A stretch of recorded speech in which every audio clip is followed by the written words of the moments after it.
네, 뉴스3 플러스에 확실히 있어 보여. 네, 뉴스3 플러스 있어 보이는 우리 권순우 팀장 모시겠습니다. 어서 오십시오. 안녕하세요. 삼프로TV 권순우 팀장입니다. 네, 반갑습니다. 어서 오세요. 안녕하십니까. 아, 그러고 보니까 오늘 3프로TV 또 점점 이렇게 출연자분들도 3프로TV 소속이 늘어나는 게 아닌가 하는 기쁜 마음이 좀 드네요. 왜요? 아, 우리 권 팀장님도 이제 우리 3프로 한 가족 아니겠습니까? 네. 그리고 우리 김한진 박사님도 네. 역시 또 우리 가족분이시고 점점 이렇게 우리 가족이 늘어간다는 거 참 기쁜 일입니다. 우리 시청하시는 분들도 다 또 우리 가족 아니겠습니까? 그렇죠. 네, 여러분과 함께 한 가족 되는 방송 예. 우리 권순우 팀장님. 원래 가족이 많아질수록 사장님의 어깨는 무거워지죠. 아, 하지만 그 어깨 저는 뭐 감당하겠습니다. 저 오른쪽 어깨 탈골됐어요. 지금. 왜 또 이렇게 또 아픈 걸로 가요? 네, 그럴 때는 스포츠맨, 히트맨 스포츠 크림을 발라주시면 되겠습니다.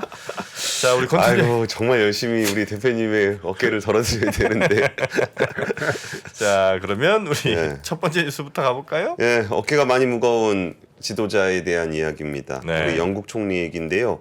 그 역시 영국 전문가인 김포로님께서 얼마 전에 그 총리 나가야 되는 거 아니냐 뭐 이런 얘기 좀 해주셨는데 좀 본격화되고 있는 것 같아요. 일단 제러미 헌티 그 재무부 장관이 트러스 총리의 경제 정책을 대부분 폐기했습니다. 네. 그러면서 지금 파운드화 환율 보여드리겠습니다. 파운드 환율. 예, 나 총리가 시키는 경제 정책 안 해라고 했더니 쫙. 요건 이제 달러 파운드 환율이에요. 그러니까 예. 올라가니까 더 그 가치가 떨어지는. 파운드화 가치가 좀 더 세진 거죠. 세진 거예요. 네, 네. 네네네. 그러니까 이전에 그 1달러 밑으로 뭐 내려가냐 마냐 막 그랬었잖아요. 네네. 근데 이게 그 트러스 총리의 경제정책을 폐기했다 그러니까 이게 쫙 아우 그러면 영국이 괜찮겠네라고 해서 올라간 겁니다. 저게 왜 우리 정프로가 좀 헷갈리냐면 네. 우리 이제 원 달러 환율 이렇게 표현하거든. 그러니까 예, 원 달러, 이게 순서가 원 달러거든. 네네네. 그러니까 이게 올라가면 원화가 강세인지 약세인지 통상 저렇게 하면 어떻게 돼? 파운드 달러 환율이란 네. 말이에요. 그러니까 파운드가 강해지면 올라가는 거고 예. 그렇게 되는 거거든. 네. 왜냐면 분자가 파운드가 되는 거니까. 네네네. 보통은 그 달러를 기준으로 보통 얘기를 하는데 우리나라는 원을 기준으로 하다 보니까 그러니까. 환율에 대해서 조금 원래 헷갈립니다. 그런 용어 잘 안 씁니다. 달러 원 환율이라고 하는 거예요, 원래. 예. 근데 우리는 원 달러 그러죠. 네, 네. 4달러. 허걱. 아유 햄버거는 바스버거를 받으시면서 좀만 있어 보세요. 바스버거에 대한 제가 새로운 뉴스를 말씀드릴게요. 네. 그 헌트 장관이 사실상 총리다. 트러스 총리는 이름만 총리라는 평가가 나오고 총리의 사임을 요구하는 의원들이 좀 늘고 있습니다. 네. 일단 헌트 장관이 어제 성명을 발표를 했는데요. 그 표준 에너지 요금을 2년간 400만 원으로 제한하려는 계획을 2년에서 6개월로 단축을 했습니다. 그러니까 이게 일종의 그 에너지 요금 관련한 정책들은 그 약간 국민들이 지금 에너지 가격 때문에 힘드니까 일시적으로 하는 경향이 좀 있는데 여기 돈이 어마어마하게 들어갑니다. 그래서 이거를 이제 국민들이 힘들다고 해서 함부로 풀었다가 뒷감당 못하는 경우가 좀 있는데 이거를 2년간 지원을 하려고 했었어요. 네. 감세는 감세대로 하면서 에너지 가격 기준을 표준 가구 기준으로 해서 2년간 지원을 하려고 그랬던 거거든요.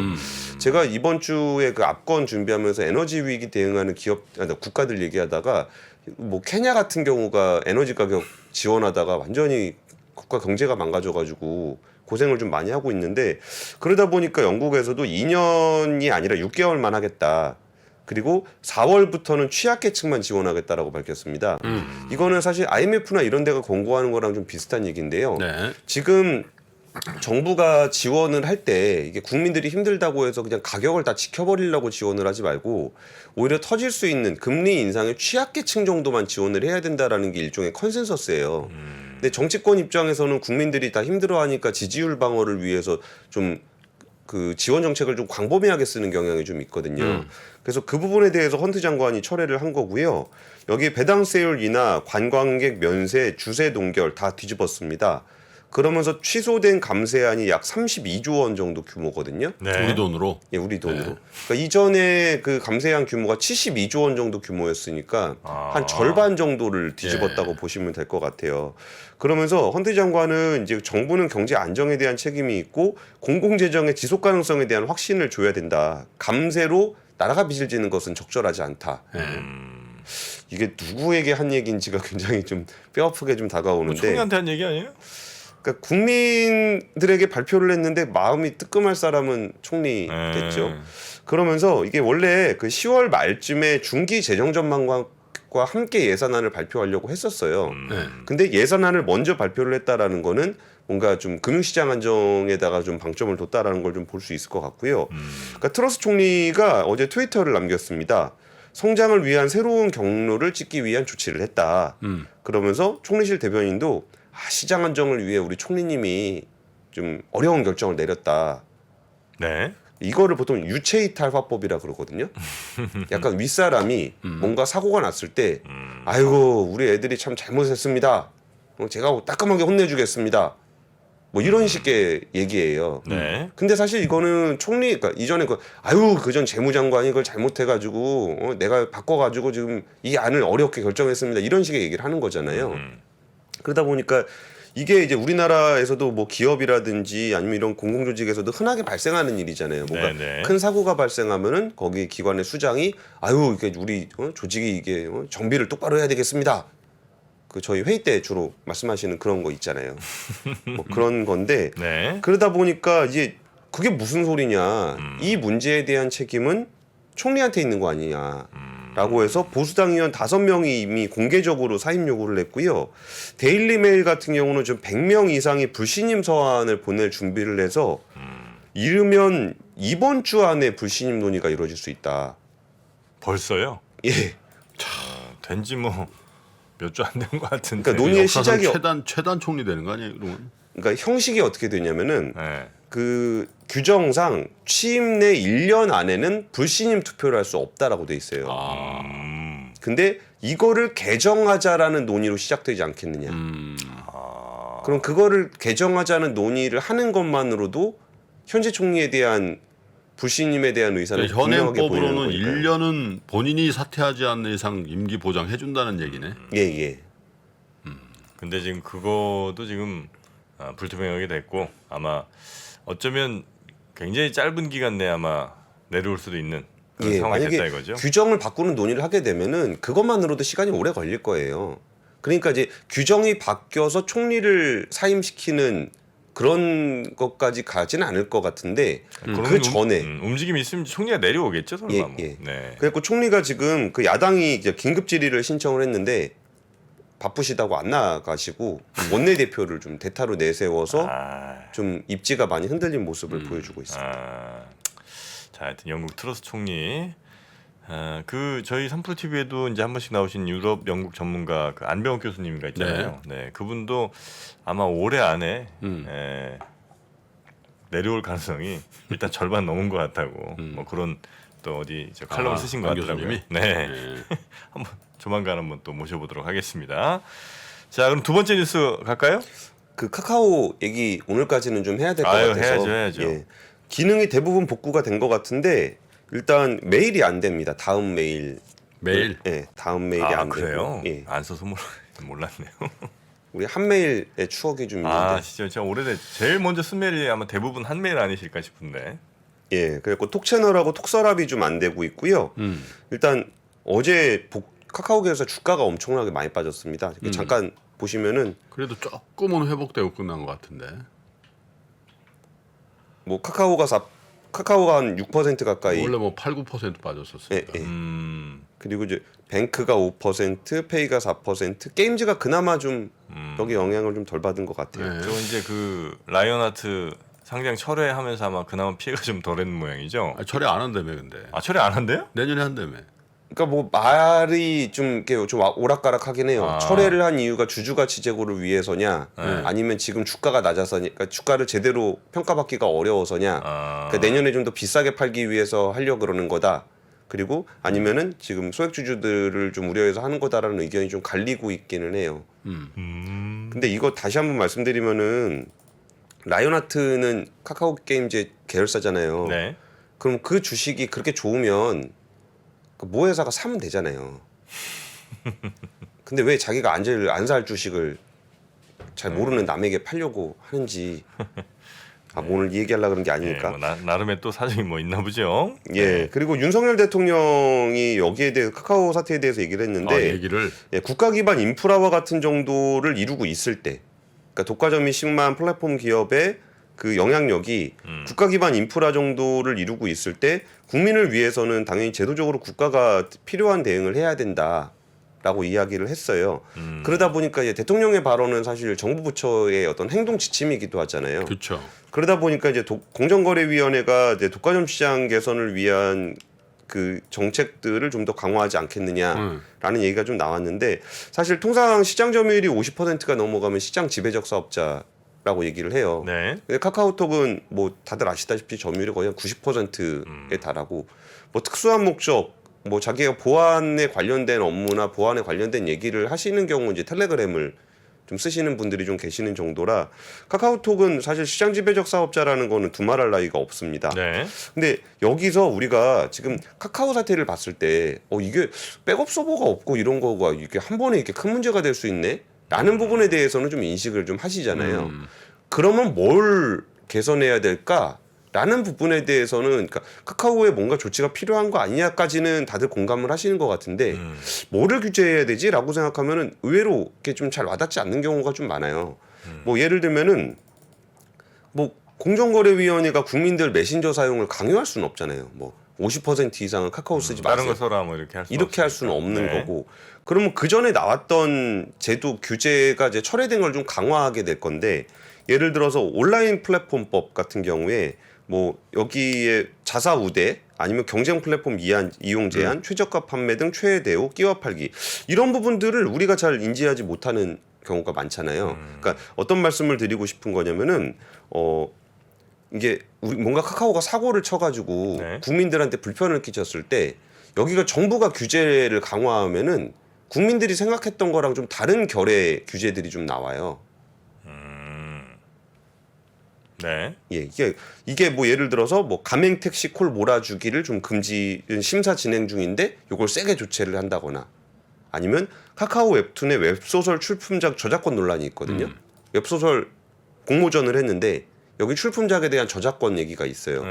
그럼 이런 얘기들이 우리가 지금 생각하고 있는 거하고 좀 되게 다르잖아요. 그러니까 우리는 이제 카카오톡 사용이 이제 굉장히 불편해졌고 우리가 이용하는데 뭐 택시도 잘 안 되고 뭐 이런 거에 대해서 손해배상이라든지 뭐 이런 거를 아마 생각하시는 분들이 많은데 예, 그거랑 전혀 다른 방향으로 규제가 나온다는 거예요? 그러니까 규제가 지금까지 이렇게 좀 완화되고 있었던 그러니까 좀 자율 규제로 넘어가 있었던 부분들이 네. 강화가 되면 근데 이 굉장히 메신저 서비스는 우리나라만 이렇게 90% 이상 그 독점적입니까? 아니면 다른 나라들도 동일합니까? 중국이나 이런 데는 위챗이 거의 다 네. 지배하고 있죠. 하긴 이게 어떻게 보면 약간 저 서비스의 성격상 이게 여러 개가 존재하기가 좀 어렵게 돼 있죠. 예. 그죠? 어차피 커뮤니케이션이니까. 일본 라인으로 뭐 거의 일본은 라인이 다 돼 있고 뭐 동남아도 라인이 거의 다 돼 있고 그런데 여기서 우리가 이제 이 부분 아직 이거는 제 카카오에 우리가 또 이제 투자자들이 많으시니까 그럼 카카오에 대해서 불만을 갖거나 서비스에 대한 것에 대한 비판을 하는 거는 맞는데 이거를 그럼 정부에서 이거 정부도 약간 유체이탈 화법 같은 거를 쓰게 되거든요. 그러면서 아니 그렇게 국민들한테 피해를 끼쳐 그러면 개선해야지라고 얘기하면서 나오는 규제들이 우리가 생각했던 그런 규제가 아닌 경우가 많다는 말씀을 드리는 거예요. 그러니까 조금은 플랫폼에 대한 해묵은 논쟁들을 다시 불러일으키거나 아니면은 이제 국정감사에 불러내서 혼내주거나 그럼 국정감사에 불러서 혼내주는 걸 우리가 되게 바라는 건 아니잖아요.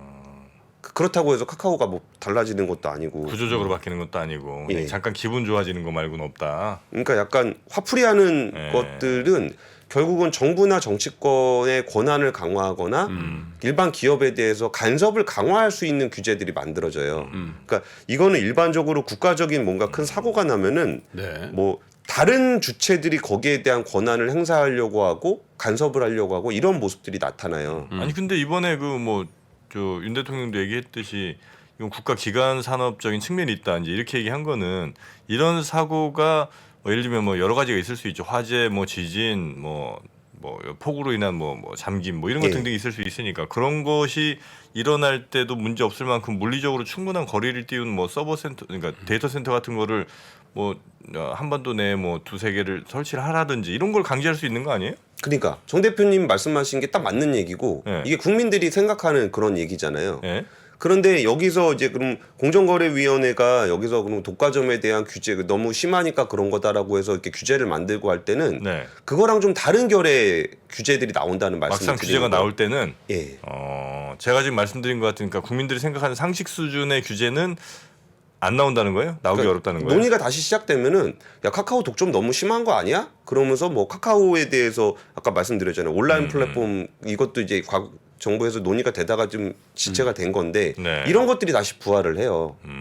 그래가지고 야 그러면은 여기 독과점 너무 심하니까 뭐 불공정 행위에 대해서 뭔가 규제를 강화한다거나 아니면은 경제 플랫폼 이용하는 거 이 주제 자체가 굉장히 낯서시잖아요. 근데 이런 여론도 있더라고.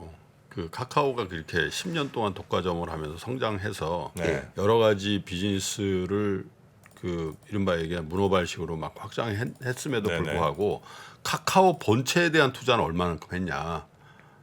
별 편하지가 않다라는 거예요. 나뭇가지는 엄청나게 펼쳐놨는데 네. 기둥이 제일 부실하다. 기본 이 카카오의 서비스에 대해서도 불만이 많아요, 사실은. 네, 이게 얼만큼 편한 거냐. 그리고 이제 편리하게 된 거는 수익 사업에 대한 건 굉장히 편해지는데 예. 기본적인 그 챗 이거에 대해서는 별로 투자가 없었다. 이런 얘기들을 많이 한다고요. 그러니까 네. 그것도 김프로님 말씀도 저도 100% 공감합니다.